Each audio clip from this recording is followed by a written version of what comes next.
Asia মহাদেশের সবচেয়ে বড় সবজি বাজার দুবাইয়ের আল আবির। 24 ঘন্টা সরগরম এ বাজার।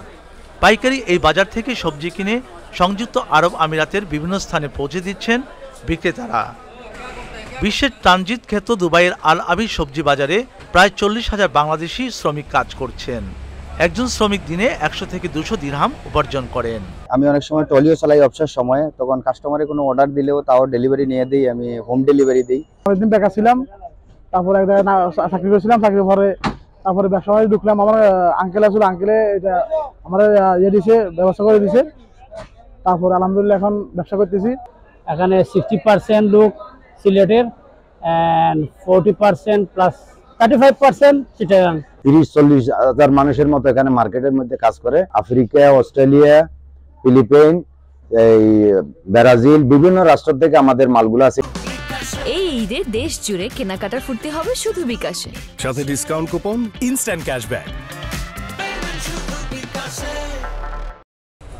আল আবির সবজি বাজারে ব্যবসা করে সিআইপি হয়েছেন অনেক বাংলাদেশি ব্যবসায়ী। তারা এশিয়া, ইউরোপ, আমেরিকা এবং অস্ট্রেলিয়া থেকে পণ্য আমদানি করেন। বাংলাদেশি পণ্য আমদানিতে জটিলতা থাকায় বাংলাদেশ থেকে পণ্য আমদানিতে তাদের আগ্রহ কম। এখানে এসে আমরা প্রথমে চাকরি করেছি, চাকরি করার পর থেকে আস্তে আস্তে আমরা ব্যবসা শুরু করেছি। এখানে অনেক বাঙালি, প্রচুর বাঙালিরা এখন আল্লাহর রহমতে সবাই প্রতিষ্ঠিত হয়েছে। অনেক বাঙালি এখন পৃথিবীর বিভিন্ন দেশ থেকে মাল আসতেছে। সবজি মার্কেটে যারা ইনপুট করেন তাদের জন্য যেন এই যে বিমানের যে আপনার ইয়াগুলো আছে সেটা যেন একটু কমিয়ে দেন। কিছু টাকা যদি আমরা কমে পাই, কম ডলারে যদি আমরা খরচ বিমানের খরচটা পাই, তাহলে আমরা এখানে ব্যবসা করতে বাংলাদেশ আরো অনেক রেমিটেন্স যাবে।